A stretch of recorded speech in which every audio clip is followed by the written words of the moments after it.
HM કિચનમાં આજે આપણે બનાવીશું વરિયાળીનું શરબત. તો ચાલો જોઈ લઈએ કઈ રીતે બને છે.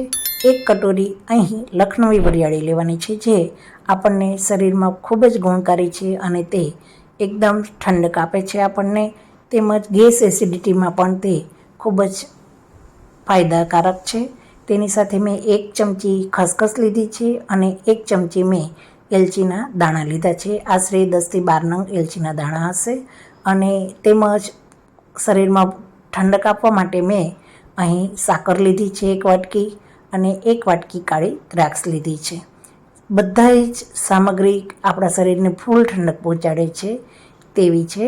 અને તે સામગ્રીને આપણે એક મિક્સર જારમાં લઈ અને તેનો પાવડર બનાવી દેવાનો છે.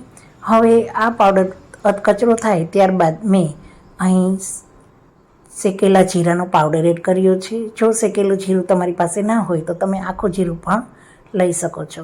ત્યારબાદ આ પાવડરને આ રીતે સરસ ચાળી લેવાનો અને આ જે આપણને ભાગ વધ્યો ચાળતા તે ભાગને આપણે કોઈ પણ શાક ભરીને બનાવવા હોય તો તેમાં એડ કરવાનો અને આ રીતે પાવડરને મિક્સ કરી અને એકદમ સરસ પાવડર મારો મિક્સ થઈ અને તૈયાર થઈ ગયો છે. તો તે પાવડરને આપણે એક એરટાઇટ કન્ટેનરમાં લઈ લેવાનો અને મિત્રો, જ્યારે પણ તમારે શરીરમાં એસિડિટી લાગે અથવા ગરમી વધારે લાગે ત્યારે તમે 1 ચમચી પાવડરનો યુઝ કરી અને તમે પૂરેપૂરી શરીરમાં ઠંડક મેળવી શકશો.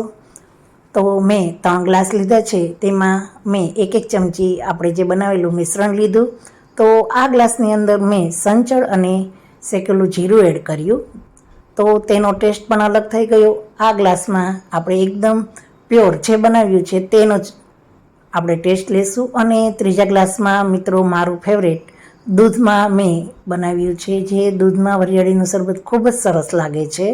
તો આ રીતે તમને 3 ફ્લેવરમાં વરિયાળીના શરબત મળશે. તો મિત્રો, આ જ રીતે તમે પણ વરિયાળીનો પાવડર બનાવો અને આવી ગરમીમાં ઠંડક મેળવો. ગમે ત્યારે તમારે બનાવવું હશે તો આ પાવડર તૈયાર હશે તો તમે તેને એકદમ ફટાફટ બનાવી શકશો. તો આવા જ નવા આઈડિયા સાથે આપણે એચએમ કિચનમાં ફરી આવીશું. ત્યાં સુધી મિત્રો તમે મારી ચેનલને લાઈક કરી દો, શેર કરી દો અને નવા આવ્યા હોય તો તમે સબસ્ક્રાઈબ જ કરો. તેમજ તમારે કોમેન્ટ તમે જે કરો છો તે પણ મને મોટિવેટ કરે છે, માટે કોમેન્ટ જરૂર કરી દો. થેન્ક યુ મિત્રો.